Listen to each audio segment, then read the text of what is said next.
काय आणि काय आयर्न म्हणजे काय लोखंड म्हणजे काय टणक धातू म्हणजे काय सगळे सांग धातू म्हणजे काय आणि आता हे अधातू आता हे धातू म्हणजे काय कार्बन काय नाही अधातू म्हणजे लिक्विड स्वरूपात वायू किंवा लिक्विड वायू म्हणजे न दिसणारा हवा हवा सुद्धा धातू आहे वायू हा सुद्धा एक धातू आहे अधातू अधातू म्हणजे लिक्विड स्वरूपात हे बा नायट्रोजन लिक्विड आहे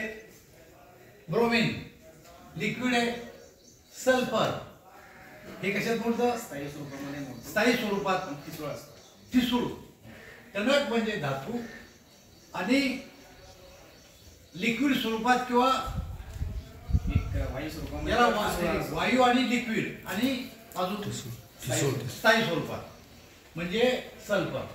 हा फॉस्फरस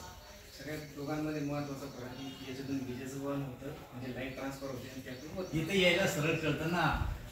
सोन्याला जर कधी करंट लावलं तर शॉर्ट बसतो की नाही चांदीला करंट लावलं शॉर्ट बसतो की नाही हा इथं पारा आहे पारा तुम्हाला पारा समजून सांगावं लागेल सोडियम म्हणजे याला जर का लाईन शीट लावली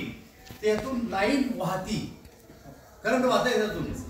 याच्यातून करंट येतं तरी याच्यातून मेन लिक्विड मधून सुद्धा येईल करंट ब्रोमीन फक्त एक लिक्विड स्वरूपात लिक्विड स्वरूपात लिक्विड कोणताही असू द्या माझं मत असं आहे त्याच्यात आयन तयार होतात लिक्विड कोणतंही असलं समजा पाणी आहे आणि मोटरीचं करंट पाण्यात गेलं माणसं मेले ऐकले ना तुम्ही तसंही आहे त्याच्यामुळं पोराव आता मला तर वेळ नाही तुम्हाला शिकवा एबीपी माझा उघडा डोळे बघा नीट.